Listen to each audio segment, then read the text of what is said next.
Listen to the people. Listen to humanity. Listen to the parrot. Parrot TV. Parrot TV. Parrot TV. Parrot TV. Parrot TV. Listen to the people. Listen to humanity. Listen to the parrot. Parrot TV. Parrot TV. Hello, welcome to Parrot TV's World Inkers Network. I'm Dustin Pickering. I will be honest. We're having a little trouble here with the New York Parrots thing.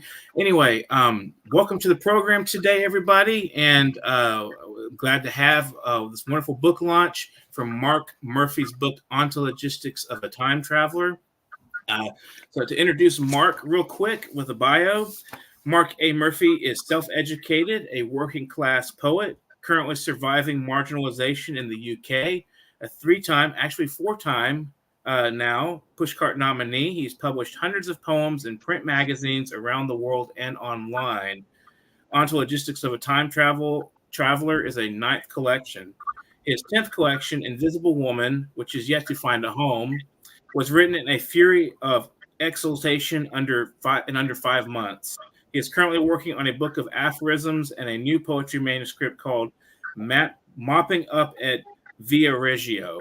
So I want to just let everyone know we have some guests today. We have Professor Wang Ping, Dr. Rupali Sani, who will be presenting on the Vedas. And I want to make sure that everyone is aware we're talking about eco-poetics today. And our viewers are welcome to comment at the end of the show. So stay tuned for the end of the show. At the last 30 minutes or so, we'll have an interactive session if anybody wants to ask questions for the guests. And so we're going to, I'm going to read a couple of, one of the things I wanted to present is the fact that ecology and eco-poetics in general is important to the entire contemporary world. It's a universal concern. And that's why we brought Rupali in, Dr. Rupali Sani. And I want to read a couple. She's going to be doing a presentation on the Vedas and Vedic wisdom and ecology within the Vedic wisdom. And I'm going to read a couple of quotes straight from a Western scripture, the Bible, to show that this is a universal concern across time. It's timeless. It's not just a contemporary thing. This is something that we've been dealing with for a long time with ecology, and this is the scriptures, the Lord's own wisdom here. So from Leviticus 25, 23, 24, the land must not be sold permanently, because the land is mine, and you are but aliens and my tenants. Throughout the country that you hold as a possession, you must provide for the redemption of the land. One more, Ecclesiastes 3:11. He has made everything beautiful in its time. He has also set eternity in the human heart, yet no one can fathom what God has done from beginning to end. So we're here to discuss eco-poetics, and I'm going to put Dr. Rupali Sani here, and I'll let her introduce herself briefly and then go into her presentation on the Vedas and ecology in the Vedas, as well as why the Vedic wisdom is important for today. So go ahead and get started here. We'll put you on the center spotlight. There you are. Go for it. Have fun. Welcome. Hello. Yes. Yeah. Yes. Am I audible? Yes. Okay. So thank you for having me, Dustin. And before I begin, I would like to congratulate Mark Murphy for his book today is being launched. And I'm equally excited for the conversation we are going to have shortly. And I also extend my heartfelt greetings to the celebrated author and Professor Wang Ping. Namaskar, ma'am. So the topic which Dustin has asked me to present or to share insights is eco-wisdom in Vedic culture. So let's begin the discourse.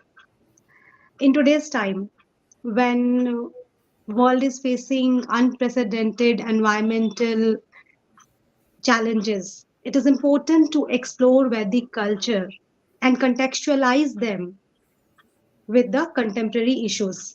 So before we dive deep into the Vedic teachings, the prominent Vedic teachings which I'm going to list, before that, I would like to add that although Vedas are usually associated with a particular religion, that is Hinduism. But when we talk about environmental awareness, environmental protection, Vedas are not just a scripture of a particular religion. In this specific context of environment, we need to go beyond the cultural, religious, and geographical boundaries so that we can, then only we can locate and explore the valuable lessons which these ancient texts, Vedas, uh, have. So this we need to do, that we need to go beyond the boundaries, and then we need to study the Vedic text, Vedic wisdom, and we see the practices being practiced in Vedic culture, in Vedic tradition, and see what is there to we can imbibe or we can emulate to cope with the current environmental issues or for the cosmic harmony or cosmic existence. So with this note, let's now let's see which are the important I have listed just the prominent Vedic teachings, seeing the time constraint. So the prominent Vedic teachings which offer valuable lessons for a sustainable living. So the first one is holistic connection. In Vedic tradition, nature is not only it is merely not a resource. It is a manifestation of divinity.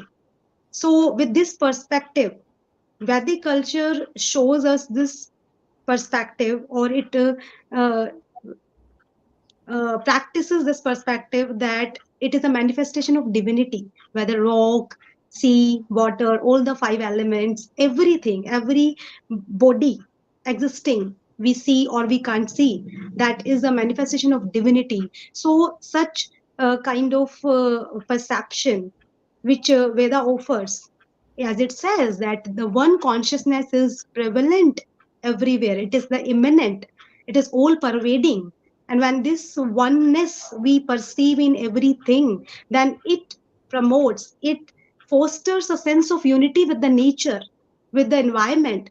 And here I would like to quote a verse from Atharva Veda, which says, the earth upon which the sea and the rivers and the waters upon which food and the tribes of man have arisen, upon which this breathing, moving life exists, shall afford us precedence in drinking.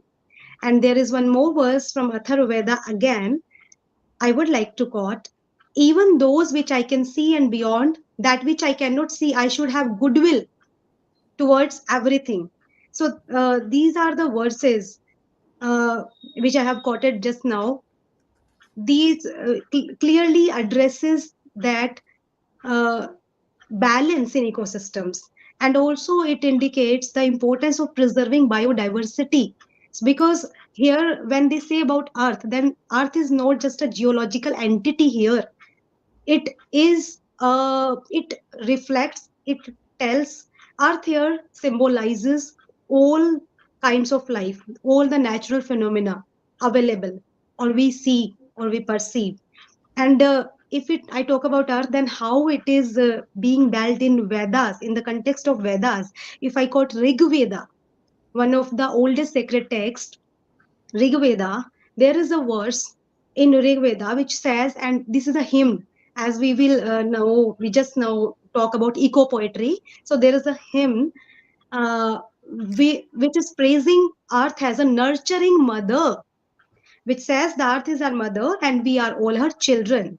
So, in short, exploring these verses uh, shows, reveals the early environmental consciousness and a deep reverence for all the natural world. The second one in the list, which is practiced in Vedic culture or which is a part of Vedic philosophy, Vedic tradition, is ahimsa, non-violence. And non-violence, which is the core philosophy of Vedic wisdom, it is extended not only to humans but to all the living forms existing or in uh, in our surroundings. So this is what non-violence, the principle of non-violence is in Vedic culture, which further encourages a harmonious coexistence with all the natural world. And here I'm quoting a verse from Yajurveda, which says, "You must not use your God given body for killing God's creatures, whether they are human, animal, or whatever." So, this is the principle of non-violence, which we can see being practiced from so ancient time. And then third one in the list is the practice of yajna. Yajna is also called sacrificial rituals. And if in one statement I say what is yajna, then yajna is offering oneself for the collective good. There are various types of yajna mentioned in Vedas, like Brahma yajna, Deva yajna, Pitri yajna, Atithi yajna, Bhuti yajna.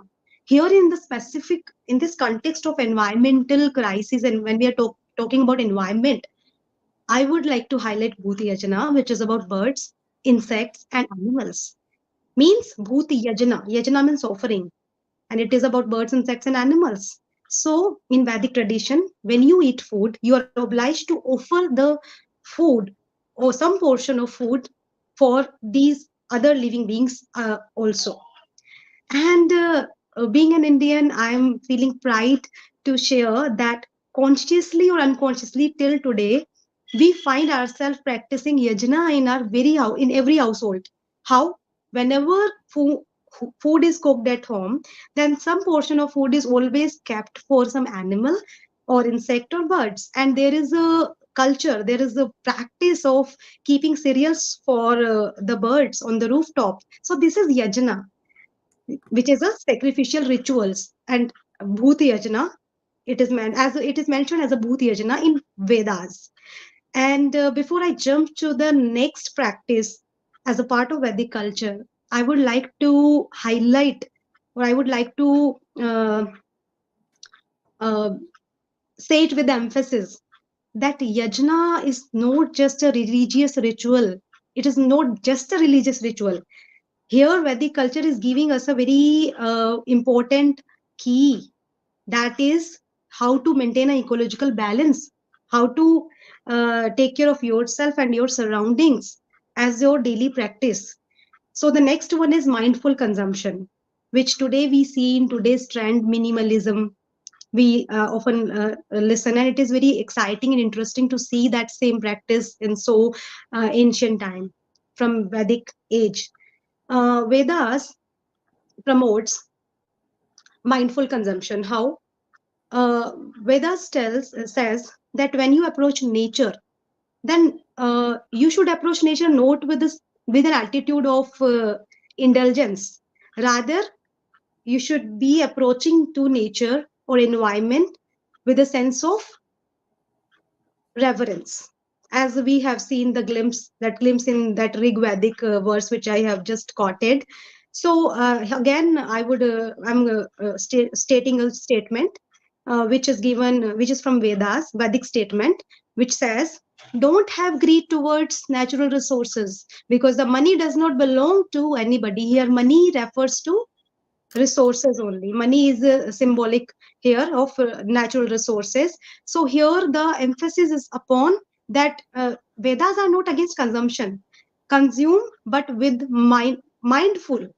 You should be conscious enough that it should not be in excess. Tyaga and bhoga, like enjoy with a tyag bhava, sacrifice with a sense of conscious. You should be like conscious. It should be as much it is required. You should be having that much only. So tyaga and bhoga should go in hand, that is what Vedas advocates. So this is what mindful consumption is. In this way, how beautifully it encourages us toward very conscious consumption, which in today's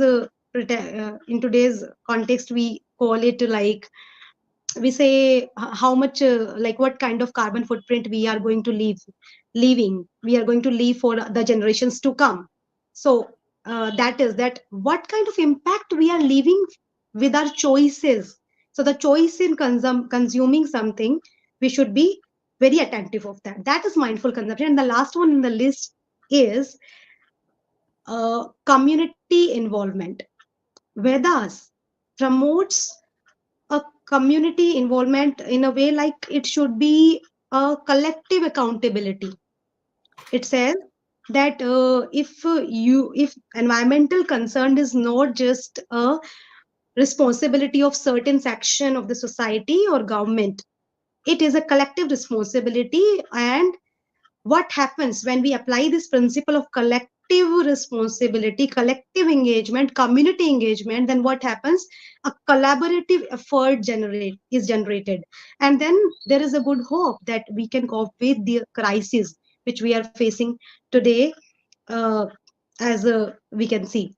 So these are the five major uh, teachings, Vedic teachings, which I have listed from Vedic culture.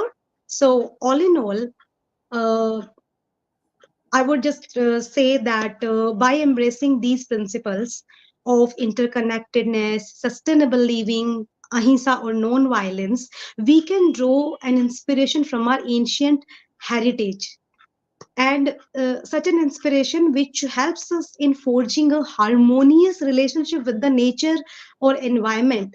So let's weave these teachings in the fabrics of our life, modern lifestyle, so that we can offer a sustainable and a more ecologically conscious world for the future generation.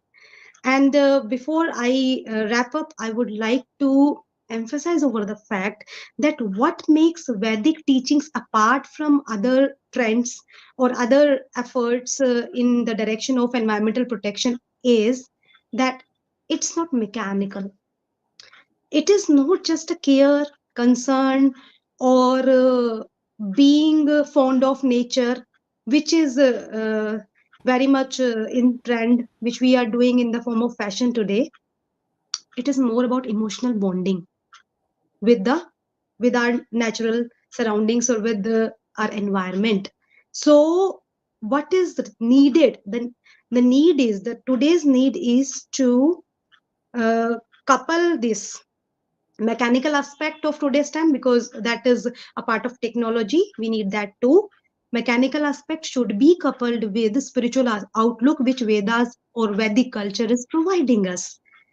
So the requirement is this blending, this complementarity which we need to bring back. So this is what the Veda provides us, offers us. And I can say it with a certain confidence that until or unless we don't develop a sense of respect and love for the environment, for natural surroundings, our materialistic efforts to cope with environmental crisis is superficial and futile. So this is what we need to adapt and understand and learn. So I can say that it is our choice now, that whether we want to have a dominion over nature, or we wish to live in communion with nature. So, with seeing the time constraints, I am wrapping up with the hope that the tangents this discourse has provided to the viewers. I hope that more research, they will go for more research and exploration, and toward exploring the Vedic wisdom, which can further help us in coping with the current environmental situation and crisis. Because as it came in while discussing that it is a collaborative effort, we need to do our our role. We have to, everybody has to play their own role, then only it can be resolved. So now we have to see that how Vedic techniques and culture can help us, or how we can adapt all those Vedic techniques and culture to the contemporary practices, so that we can have a very hopeful and responsible. We can shape a responsible future.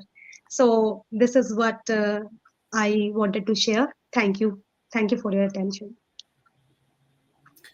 And thank you for presenting a wonderful presentation there with the Vedic wisdom and how it applies to the modern predicament of and the catastrophe, the ecological catastrophe we're facing currently. So wonderful thoughts, and thank you so much for being part of this presentation. I'm going to move into Professor Wang Ping's book, The River Within. And I'm going to introduce this with a couple of definitions from the Poetry Foundation of what ecopoetics and also ethnopoetics, which kind of coincides a little bit with ecopoetics. This is according to Poetry Foundation's website. You can visit it at poetryfoundation.org. I believe that's the website. It says, this is the definition of ecopoetics, briefly, similar to ethnopoetics in its emphasis on drawing connections between human activity, specifically the making of poems, and the environment that produces it. Ecopoetics rose out of the 20th century awareness of ecology and concerns over environmental disaster. And ethnopoetics, which was a term coined by Jerome Rothenberg, in ethnopoetics, it means in linguistics, folkloristics, and anthropology, a method of analyzing linguistic structures in oral literature, usually referring to non-Western traditions, indigenous peoples, ancient peoples, and it takes oral tradition and he tries to break it down into kind of a poetic sentiment or a poetic phrasing and thought rather than the oral prose-looking foundation of the text. So I'm going to go ahead and let Professor Ping go ahead and do her reading, and I have a couple questions at the end about her book, The River Within, which was recommended by the New York Times. Congratulations on the acclaim. So let you introduce yourself and do a reading from Within. Thank you so much for joining us today. Well, thank you so much. It's such an honor and delight to be here on Sunday morning. So thank you so much to include me too. I live in the Twin Cities, and the Mississippi River runs through it. And every day I either walk or ski or row along the river and in the river. So the book, The River Within, is my 12 years of just my 10 years of gratitude towards this magnificent river. And also I was born in Shanghai, which is the end of the Yangtze River. And I didn't realize how important the river meant when I was there until I came to the Mississippi. And I realized the two rivers have been living inside me, have been supporting my life, actually saving my life many times, sustaining me. So this book, The River Within, is my tribute and my gratitude to the river. And also I've been doing this Kingship of a River project, gathering people, meeting people along the river, traveling along the rivers around the world, and meeting people who also love rivers and who have been writing and making art about the rivers, right? And so just the longer I go, the more I just feel like I am a river. And so I will read a few river poems. The first one is called My Mississippi. In the beginning, there's a berry, manumin, wild and good rice in water, a harvest for bugs, fish, birds, before man, before there was a gorge, plowed by River Warren, the forgotten river, remembered by black soil and 10,000 lakes, its glacial water pushing Minnehaha Fall backwards through the Twin Cities, my home on the cliff, watching two rivers murmur, converge, watching you freeze overnight, misty clouds galloping white buffaloes into my dreams. On your icy skin, along your curving spine, trees, deer, skiers, sturgeons, turtles. Your pulse under whiteout swamps, sandbars. When you open your mouth in spring, I come running with my red boat and white wings.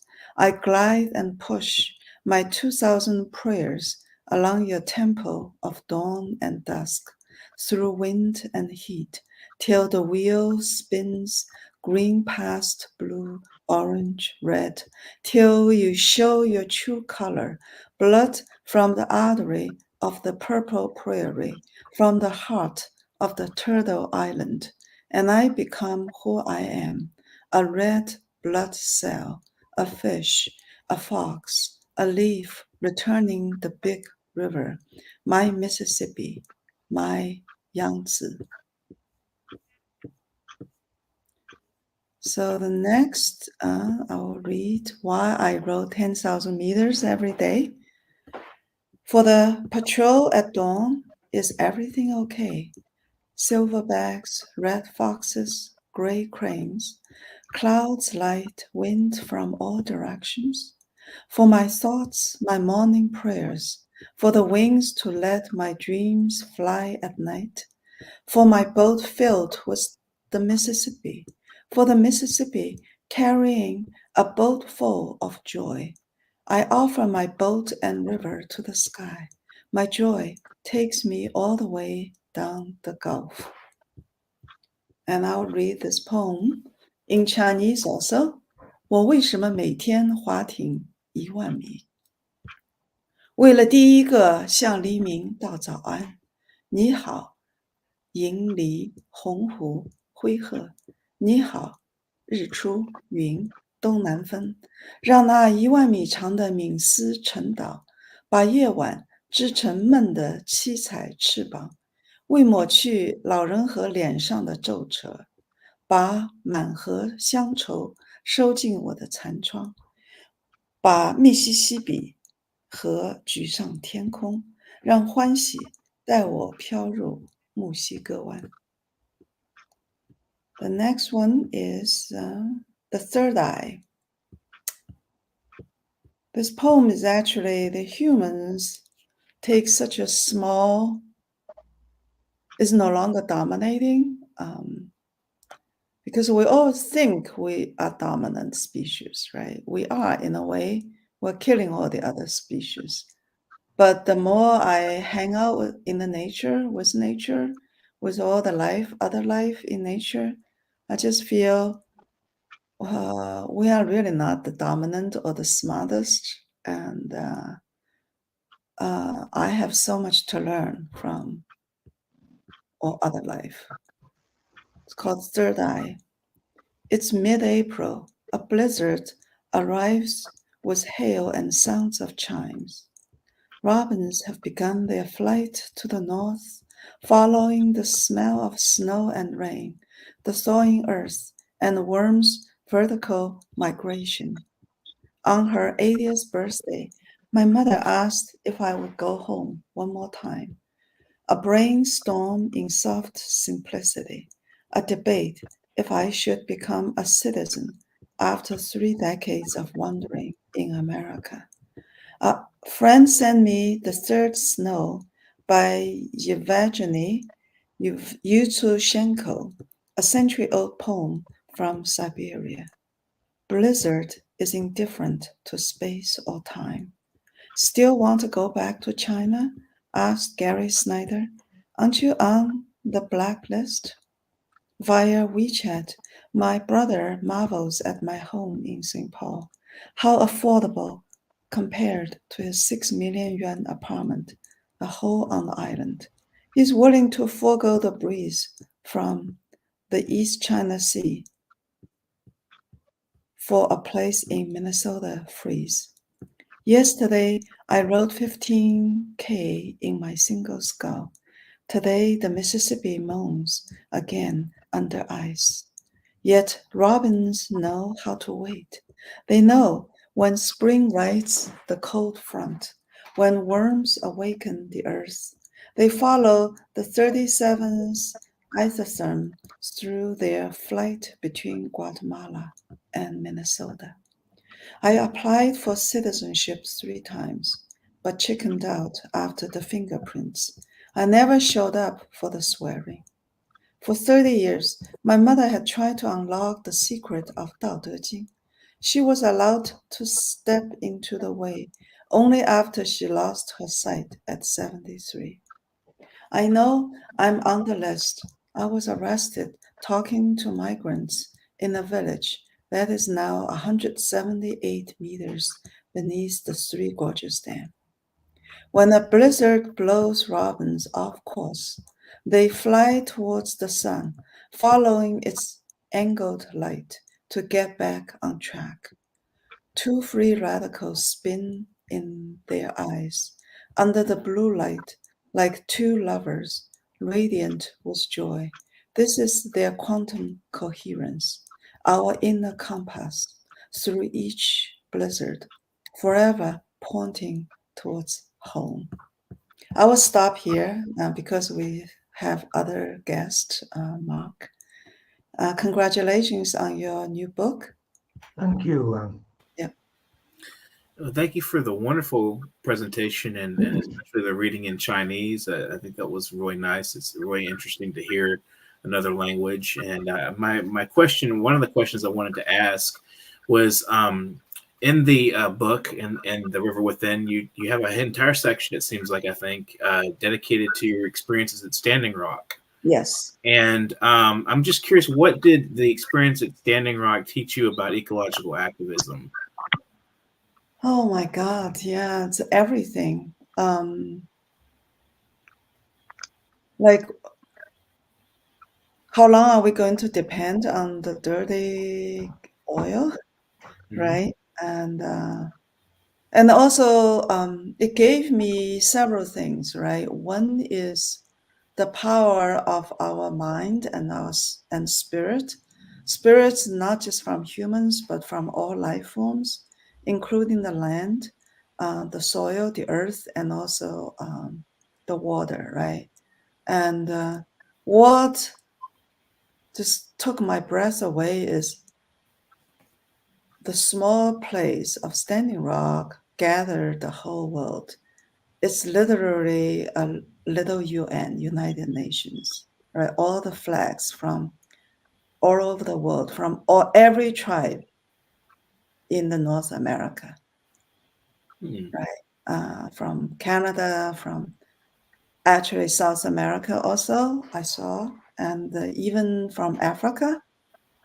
I saw delegations from Africa and from Europe, from China, and people just like right now, I just feel like, in America, it seems like all the forces are pulled apart, right? Energy. We can't even like gather together to build one railroad, right? And bullet train. And but like in such a short time at Standing Rock, like we could gather so many different forces for one purpose: protect the earth, protect the water, right? And the other thing is, even though there's no violence at all, even though we were surrounded by violence, right? All the helicopters, all the spraying, and the sonic bombs, like cannons, and the sound of the sonic sounds, right, as weapon to scatter people away, and also water cannons to spray people in very cold weather, so people would freeze, right? And So there's a lot of violence around us, and we were surrounded by troops, right? But no, no weapons was allowed on the camp, and there was like no crime for months and months, right? Even though like there's no infrastructure, everyone was staying in a tent. It was really cold, right? North Dakota winter, right? And yeah, it is just utterly beautiful, peaceful, and inspiring. And of course, I was severely punished because for my actions after return. I was the only faculty who went there, and I actually that's part of my reason. I believe I lost I was forced out as a professor. So I'm a professor emerita, right? And so I understand that people who went to Standing Rock uh, was severely punished one way or another, right? And so yeah, Koch brothers now only one left, right? I didn't know that Koch brother actually is still sitting on the board of director of the college where I was teaching. Oh So wow. of course, yes. Yeah. So of course, as the only faculty person who Mm. went there, and also the art installation, the prayer flags, Mhm. Kingship Rivers. I surrounded the camp in four corners, right? And those poetry, from all around the world, from all the rivers, from the Ganges, right? From the Amazon, the Yangtze River, the entire Mississippi River, and the Nile, right? And they like this beautiful poems and people like the pledge to protect the land and river on the prayer flags, right? They like they just really brought so much beauty and the courage and the power to the camp. Mhm. So they were filmed and photographed like by so many people there, and so I'm sure if you watch any documentary or reports, whatever, right, about the Standing Rock, you would see those fluttering flags. The prayer flags actually is a tradition of Tibetan prayer flags, right? And the prayer flags in Tibet, right, there are millions of them covering the mountains and the water in Tibet, Qinghai Plateau. And the idea is like on the prayer flags, it was the sutra, right? So the idea is every time the wind blows at the flag, a prayer is uttered. So I got the idea from those prayer flags, and I decided in 2012, I decided to travel along the river, starting with the Mississippi River and the Yangtze River, to get people together and to host like poetry workshops and art workshops, and to make prayer flags, right? And so over the years, I've gathered like thousands of prayer flags, people's poetry and art. Actually, one of those prayer flags was done by Joni Mitchell, the singer, Mhm. and yeah, and I didn't know her who she was actually Mhm. until like many years later at the Standing Rock and also at the college, right? My student pointed, "Wow, Joni Mitchell, you got a Joni Mitchell flag," and I said, "Oh yeah, that's true." Mhm. so so that was one of the treasures, right? And so yeah, so Hmm. thank you for asking that question. Yeah, Yeah, it's really interesting. A lot of the complexities of that situation. yeah. Very, very instructive, I would imagine. And I appreciate your sacrifice too, as well, for Oh, standing up I for. wouldn't call it sacrifice. Not at all. It's meant to be, Hmm. and I'm really free and happy and doing what I need to do, Hmm. and because of that, I have more time training as an athlete, right, in rowing. And the New York Times featured me as a poet and athlete, you know, in their story of the day, you know, for the sports section. If I continue teaching, there will be no way I would, there's no way I could have done this, you know, develop myself as a much better athlete and write better poetry. They're all related, right? You know, so physical and mental and all that. And yes, yeah. So I'm grateful for everything that happened to me. You know, there's really no good or bad, you know, and everything is like the river, right? The river does not choose who can come in. The river receives everything and keep going. So yes, I am the river. piece of I wisdom there. Wonderful. taking, Absolutely. yeah, And that's yeah, sort of metaphorically the river within, as you mentioned at the beginning. yes, yes, Wonderful. That's a beautiful and encouraging thought to consider for today as people are watching. I want to invite everyone to subscribe to the World Anchors or to the Parrot TV web channel while on here, the YouTube channel while you're watching, if you have not already. I want to go ahead and segue into Mark's section of this this presentation. And we'll begin this with the quote from the book, from the beginning of the book. If you look at the front, if you've got anybody that's got the book, Mark, you know, he's got it, I guess. And there's a quote from Derek Jensen, who is a anarcho-primitivist. And I'm going to read this quote, and then I'm going to let Mark do his presentation. Derek Jensen says, "How we perceive the world affects how we behave. Our behavior is killing the planet. If we succeed in changing our behavior, it will be in great measure because of books like this one. I am grateful to Mark Murphy for writing this book." Thank you, Derek Jensen, for the quote and the blurb. And Mark, I'm going to put you on the spot and go forth and then enjoy reading from your book. It's coming called Ontologistics of a Time Traveler. And I look forward to the end where we'll have some questions and answers from our audience. If you're watching, just keep that in mind. So here you go, Mark. Go for it. Have fun. Yeah. The first poem I'd like to read is called Gaia, and it's the second poem in the book. Gaia. Perhaps we return to you too late, green and lovely mother, unchanging mother, buried in the oceans of the past, up to your neck in the slops and spoils of enlightenment. We are no longer students of philosophy, poetry, mythology.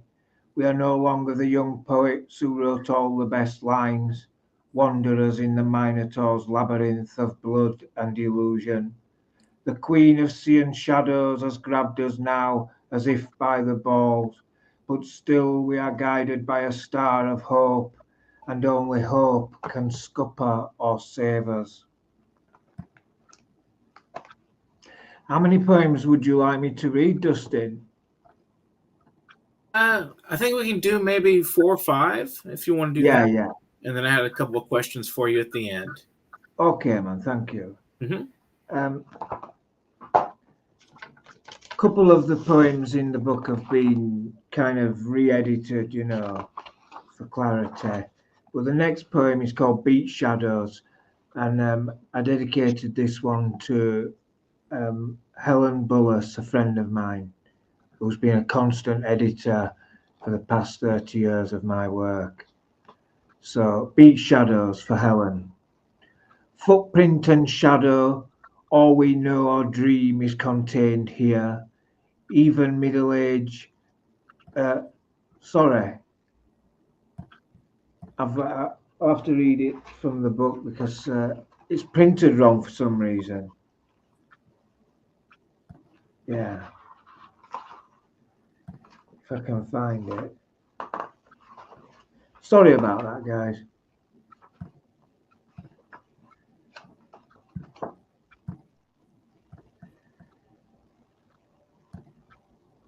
Yeah, I found it, yeah. Footprints and shadow, All we know or dream is contained here, as if all we did before middle age had only been recorded.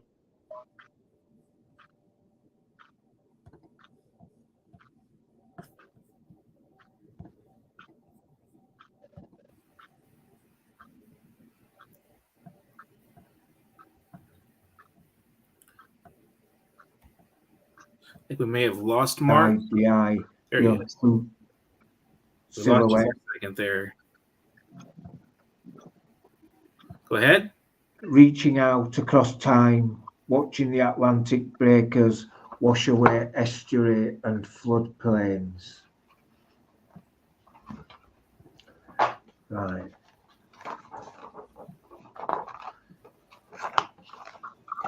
This one's called Land of Serendipity and Express Pearl, and it's about the container ship that went aground off the coast of Sri Lanka a few years ago.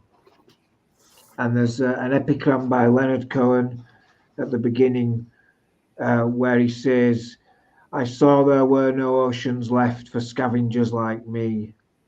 And it starts, a new dawn breaks over wave and tide, and with it a new discovery for the pearl of the Indian Ocean, where fishermen are always fated to wake up first, dreaming of captures and carcasses, gulls, terns and frigates, now washing up on white sands off the coast of Colombo, where a capsized container ship out of Singapore oozes nitric acid and caustic soda into an underwater nebula of bioluminescence, glowing red, violet and violet blue in an oceanic nursery of stars.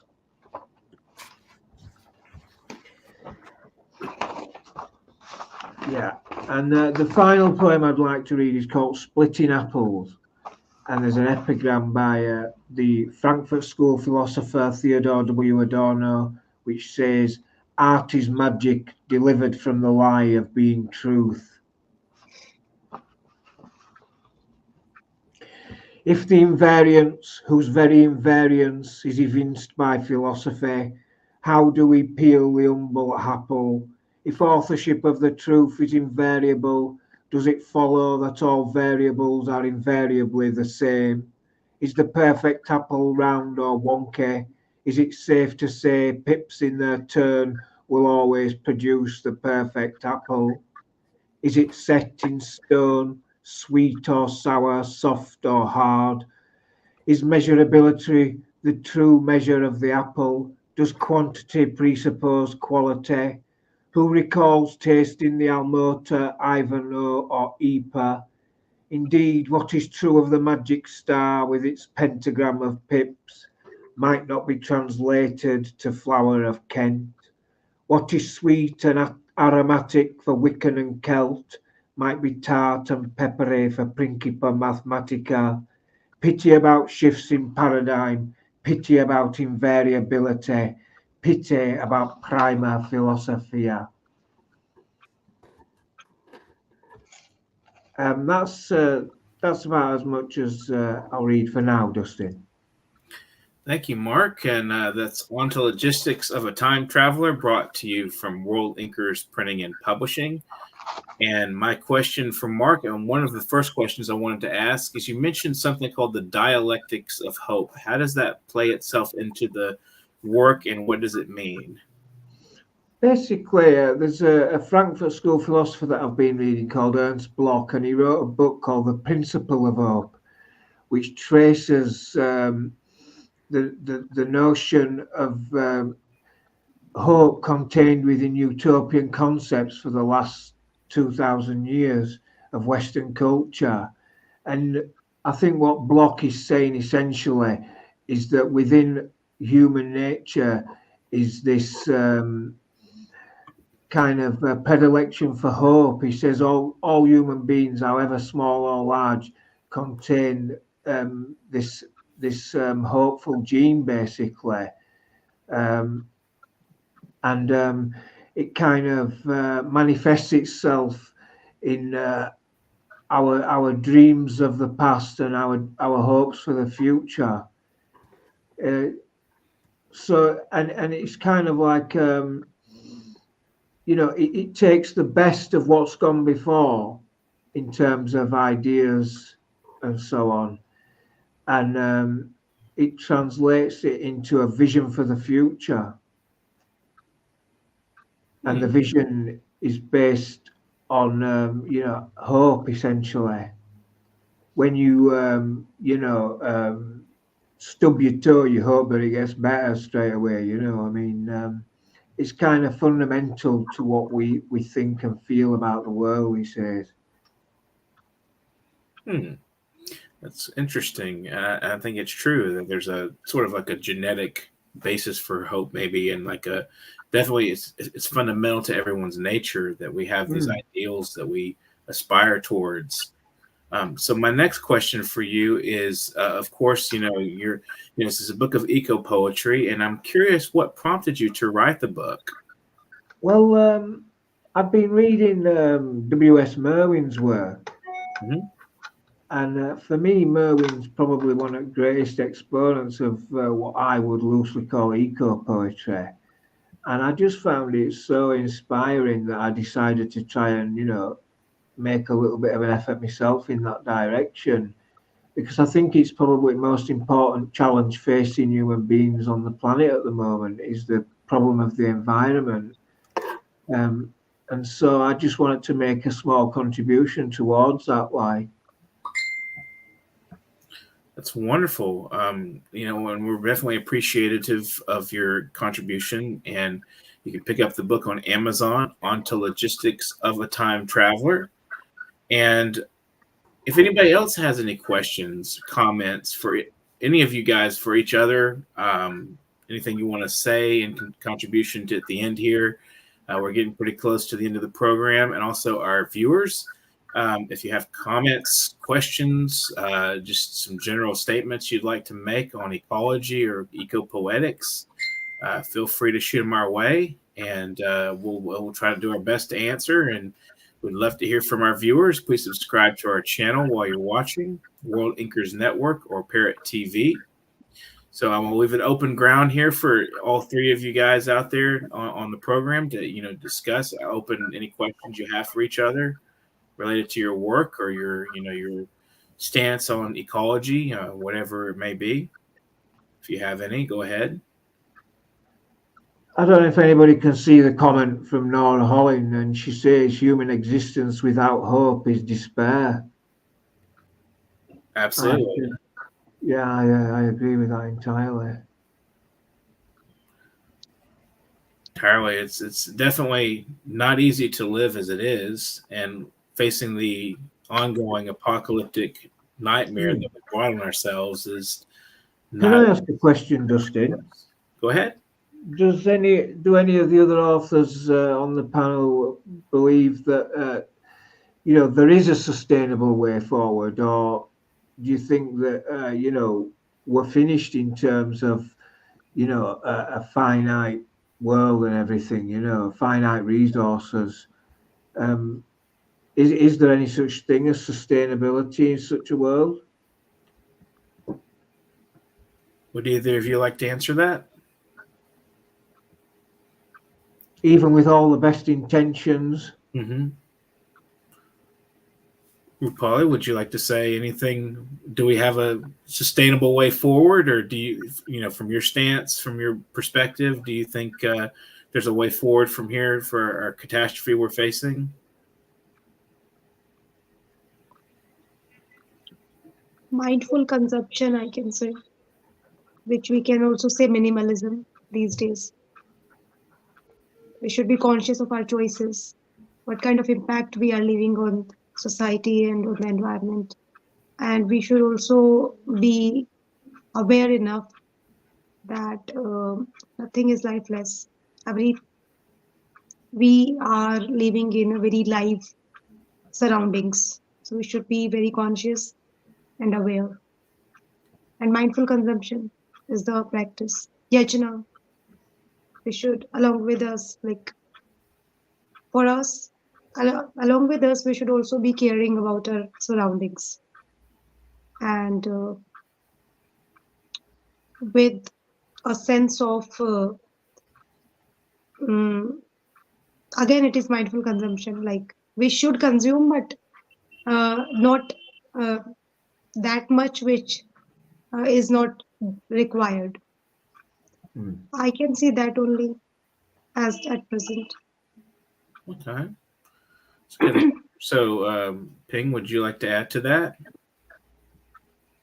Um, sorry. Let me get back to.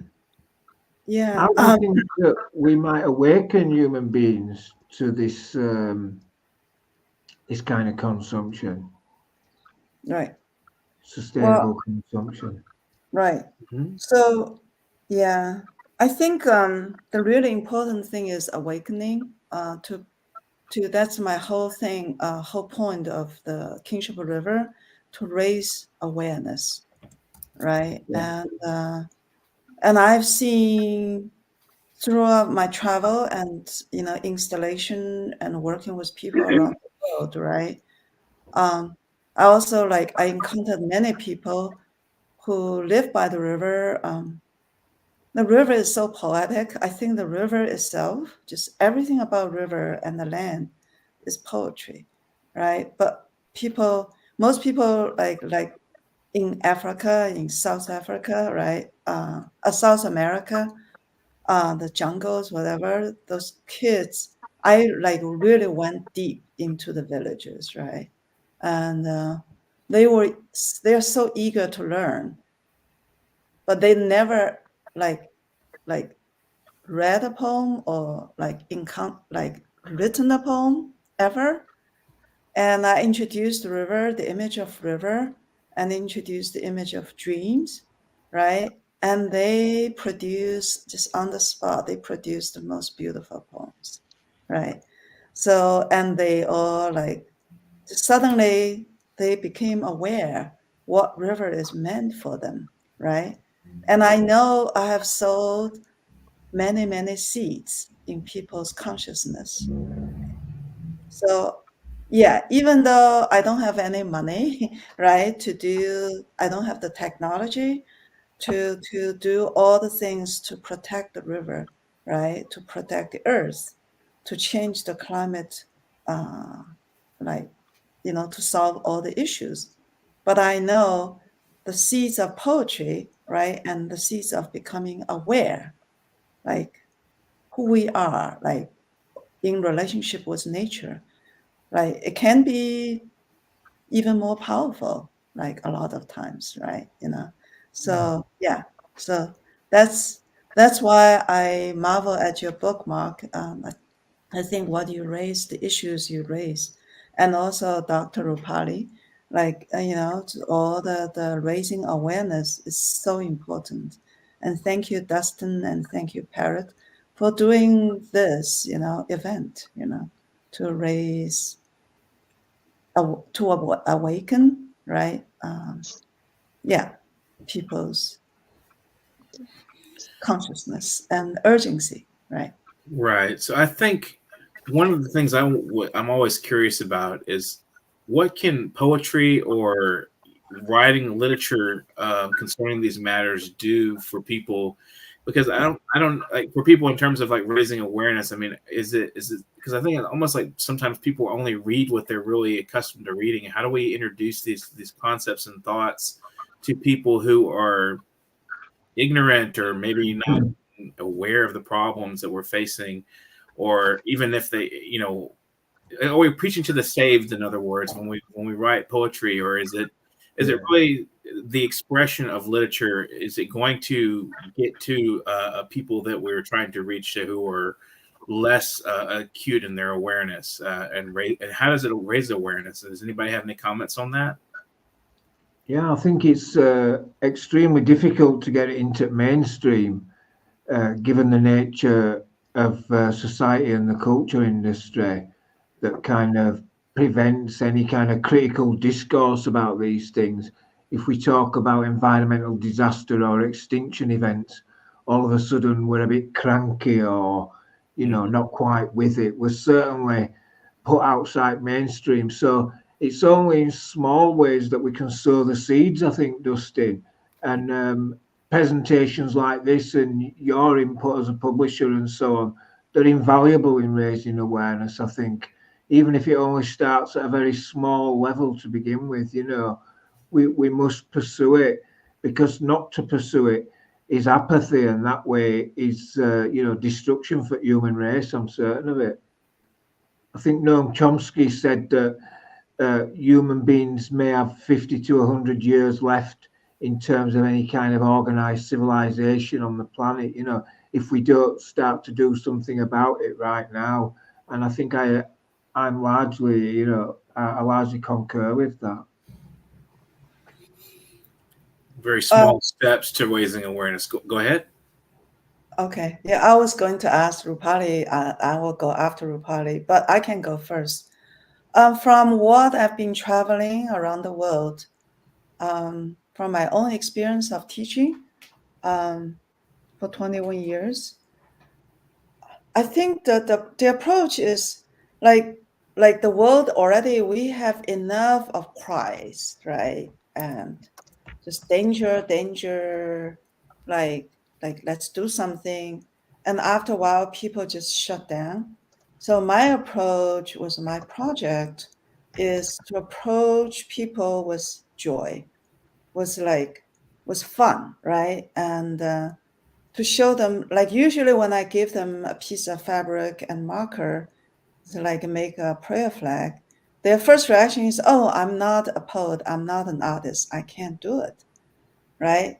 And I just said, just look around, right? And then look at the fluttering flag. Like there's a poet inside us, there's a poet, an artist inside us. This is our gifts, right? And to express how we feel, right? Who we are is our birthright, right? And so when they started doing that, right, of course I give them certain tools, right? For example, like pick a flower or pick a grass, a blade of grass and a leaf, and make prints on the fabric, and it comes out so beautiful. People just started to like scream, like just screeching with delight, right? And then the poetry just comes out. And I also tell them, anything that comes from your heart is poetry, is art. Just go ahead and do it. It will be beautiful, right? And it always comes out beautiful, right? And people just feel so much joy. So I've gathered like over 5,000 flags of joy and beauty, right? And I think the world needs a lot more beauty and joy to make this happen, right? When people feel joyful and beautiful, and the hope will follow, right? And we need hope to keep going, to push the world towards like a better place, a more beautiful and joyful place. I couldn't agree more, Wang, and like you, I believe that, ordinary people are just naturally the poets and artists and so on, it's like hope. I think it's part of human, the human gene is creativity. The first thing that children do in expressing themselves is to draw pictures, Yes.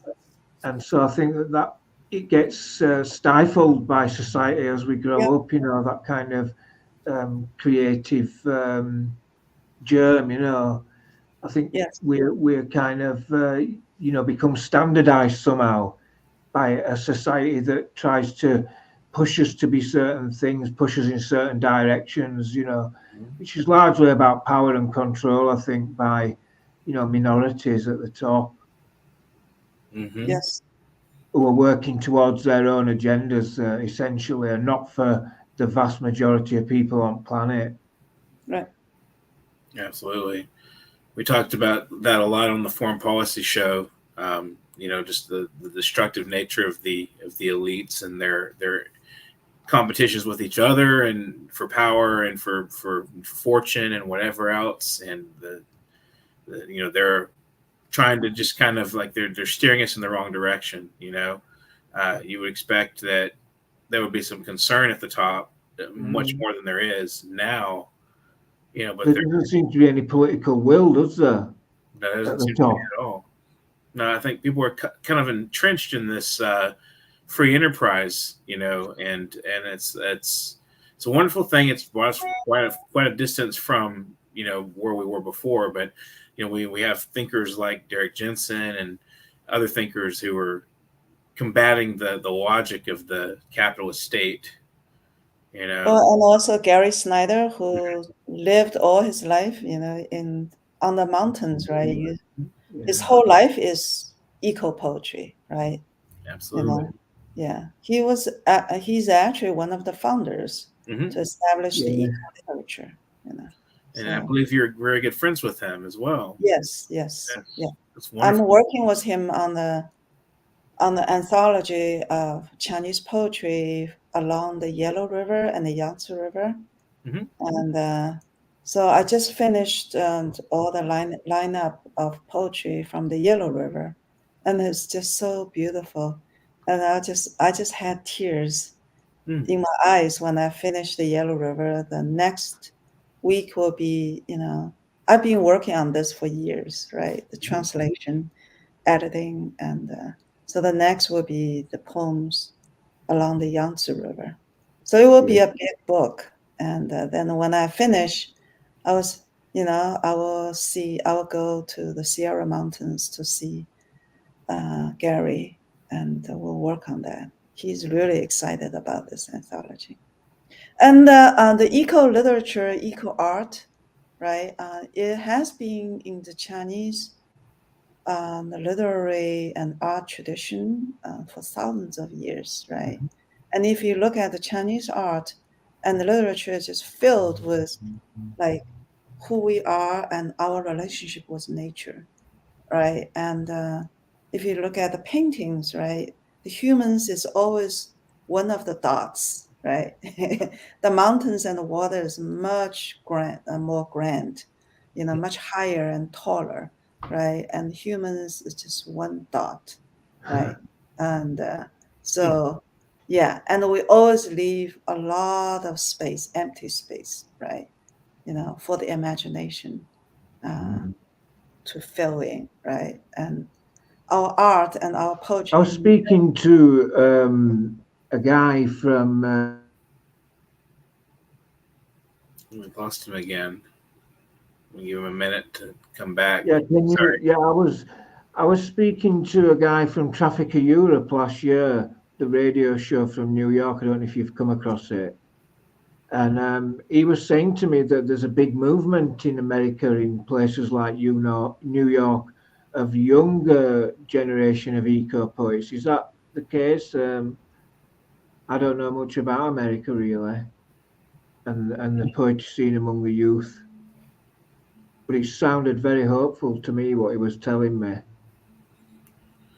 think there's definitely some awareness among younger people of contemporary problems much more than the older generations that are kind of accustomed to the logic of the system that we've been indoctrinated with. There's a lot of protest and within reason. Peaceful, as we talked about Standing Rock earlier, those things. So do either of you want to say anything in conclusion, or are we good to go, or any kind of statement about ecology, poetry, anything you want to say? Well, there's hope. Yes. But we need to work toward it. It requires work. Right? Definitely. Once you got a sustainable idea and thought, you have to put it into action. I think that, perhaps, there might be some redemption yet through poetry for human beings. Auden said about his poetry in the 30s in relation to the Jewish problem that his poems never saved a single Jew, all the positions he took against the Nazis and everything. But I think that that's kind of like a bit despondent. I think even if we can just touch one or two individuals along the way, if each of them, one or two individuals, then touches another one or two, perhaps, there is hope at the end of the day for us, We just got to keep ploughing the field, you know. Mm-hmm. Like Rupali is back with us, so let's see if she has anything she wants to say. Hi, there you are. We had a little trouble with you a minute ago, but go Sorry, ahead. there was some trouble, yeah, in connection. So my apologies for that. So Yeah, do it you want was to add anything nice. at the end of the conversation, or anybody have any questions for Rupali? It's just Justin, as Mark asked, and I was just speechless because uh, seeing the environmental crisis now, the damage has been done something beyond the limit. So when he asked, then I was just thinking that yes, there could be the measures like mindful consumption, emotional bonding, as ma'am was also highlighting the fact. But it is something has been done so deeply now that to trace that back uh, is something like we need to, everybody has to do something very very, like everybody has, it is a collaborative effort now only can save us. Otherwise to bring to go back to that pristine environment is something and everybody, and still the things are going on with so rapidly, fashion industry, and everybody is in some cutthroat competition in proving themselves, and the rich is thinking that they understand the things, but the moment somebody acquires the geopolitics is there, so don't know, world is rushing toward where. So that's why I was just feeling dumb that we know the measures, everybody knows this. What do you think? What do, like, everybody knows these measures? Government knows, political leaders, everybody knows this. But who is practicing?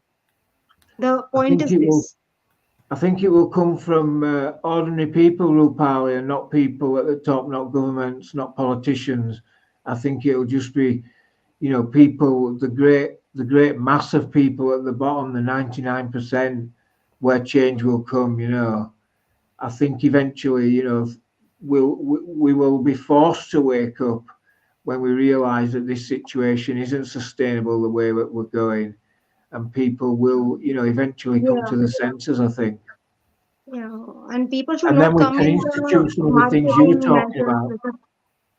Yes. We can then institute some of the thinking that you were talking about, mindfulness and Yeah. real, yeah, Yeah, these are, and like the change should be from heart.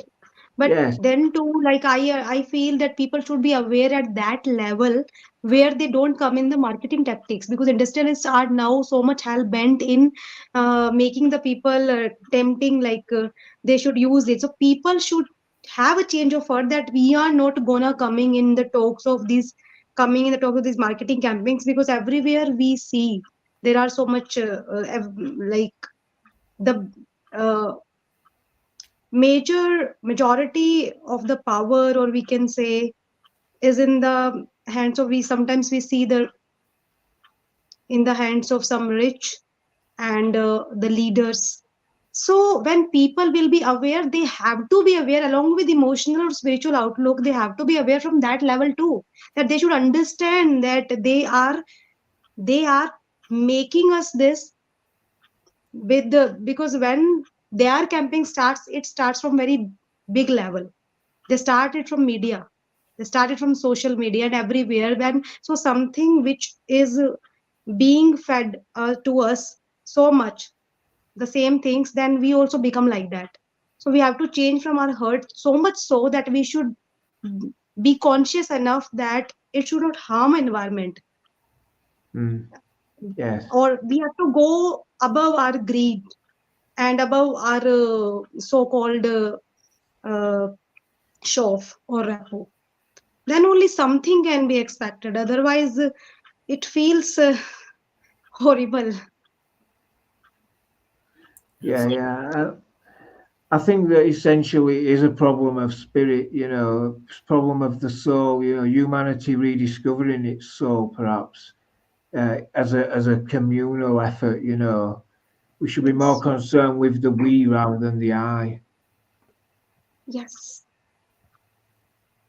Absolutely. And more eco-centric than anthropocentric. Hmm. Appreciate everyone's comments today from our viewers. Subscribe to World Anchors Network and keep in touch with us through that channel. Thank you all, three of you guys, for just your wonderful insights, your poetry, and I appreciate everything you guys are doing out there and raising awareness and bringing the problems to light.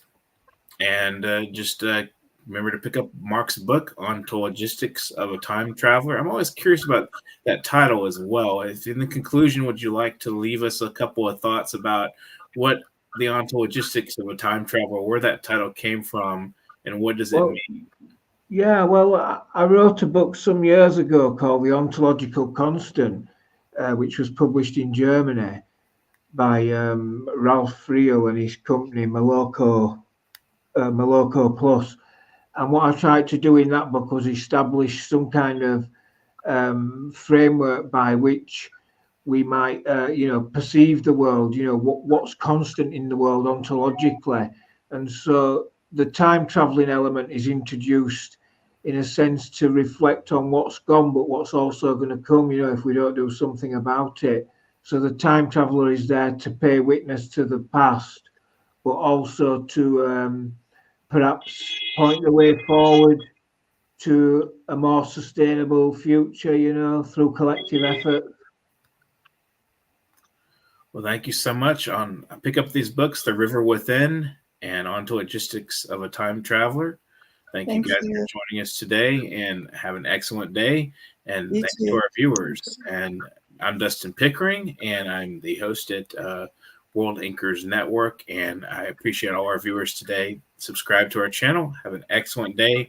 Go out and let's be hopeful. And each person by person, start some ripples in the pond. Thank you so much. Yes. Thank you, Dustin. Thank Until you, the tsunami and comes. RUPALI. Yeah. Thank you all very much. Thank you. Have a great Sunday and have. Listen to the people. Listen to humanity. Listen to the parrot. Parrot TV. Parrot TV. Parrot TV. Parrot TV. Parrot TV.